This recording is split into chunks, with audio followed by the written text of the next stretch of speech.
A simple pickup and wiring upgrade made this guitar absolutely sound like $1,000,000.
Hey everyone, I'm Jack Fossett. Welcome to the channel and thank you for checking out this video on my Gibson Les Paul Jr.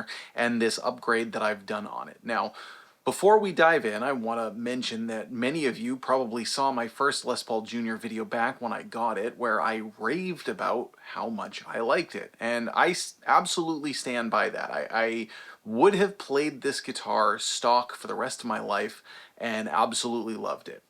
So why go through the trouble of upgrading it then? A couple of reasons. Number one, first of all, even any guitar that you absolutely love, no guitar is absolutely perfect and any guitar can be upgraded. The second reason is that I had some stuff lying around that I thought could upgrade it, and you start to get that kind of twinkle in your eye, just that curiosity. And I'm someone who not only do I like to work on guitars, I'm not really a tinkerer, but I enjoy working on guitars. And another thing is I enjoy making them more mine. So, you know, you do a pickup swap into a guitar, and there's something about it that makes it feel more like this guitar is really unique to me now. It's not just something you can get off the shelf. So a combination of those things. I was just kind of curious. I thought, like, well, why don't I try this out? I can always throw the other stuff back in if I don't like it. So what are the upgrades? I threw in a Righteous Sound pickup King Street P90. Now, Righteous Sound Pickup is a company that I've worked with for quite a while doing pickup reviews. I'm going to say this is not a sponsored review, but let me explain a little bit. Years ago, I received a King Street P90 set from Righteous Sound in exchange for reviews. Now, the purpose of the set was to upgrade my Epiphone Casino, which I did and did videos of, and it sounded phenomenal. It sounded great. The reason I switched that one back to stock Epiphone P90 pickups is because the Epiphone Casino, kind of being the guitar that it is at the price point that it's at and with the fan base that it has, there were a lot of videos of the Casino that I wanted to do that really called for it being a stock guitar again, going back to its original pickups. And so even though I thought it sounded way better with the King Streets, I wound up switching back just to kind of keep being able to do those videos. So the problem is then I had this great P90 set sitting around with really nothing to do with it, and they were dog ear P90s, obviously for a casino, dog ear P90s, and I have even less to use those for. So they've just been kind of sitting around for years, and it's a shame to see great pickups sitting around for years. So fast forward, I get this Les Paul Jr., I'm absolutely loving it, and I just kind of see that pickup set, you know, as I'm going through my stuff, and I thought, you know, I bet that would sound really good in the Les Paul Jr. So I decided to throw the bridge of the King Street into the Les Paul Jr. And I also want to mention I did upgrade the wiring as well. I upgraded to Bourne's 500K pots with a Bumblebee capacitor wired 50s style. I always change the wiring when I upgrade pickups, and the reason is because you want really high quality wiring. I think you want high quality parts, higher quality parts than they come with. And Gibson doesn't necessarily use cheap parts, but again, I think there are parts out there that are better, that aren't that expensive. Very, very easy swap. Of course, it being a Les Paul Jr., it's got your volume, you've got your tone, and that's pretty much it. You know, you don't have a switch, you don't have any other pickups, so it's very quick and easy. There's really nothing to it. Now, the King Street is a 50s voiced P90. It's more like the type of P90 that you would have found in an earlier Gibson archtop guitar. It has more of that bell-like character, a bit lower wind, more articulation, a little less mid-range, and a little less output drive. Now, obviously, I understand why Gibson is putting in a more aggressive P90 pickup. That suits most of their crowd. But for me, one of the things that I look for is to open up a guitar, particularly something like a Gibson where I feel like it could be opened up a little bit. This pickup really, and the wiring, I should say, the pickup and the wiring gave the guitar such a natural, woody, clear tone that I absolutely love, to the point where it gets actually almost twangy. It gets almost sounding like a Fat Esquire as opposed to just a Les Paul.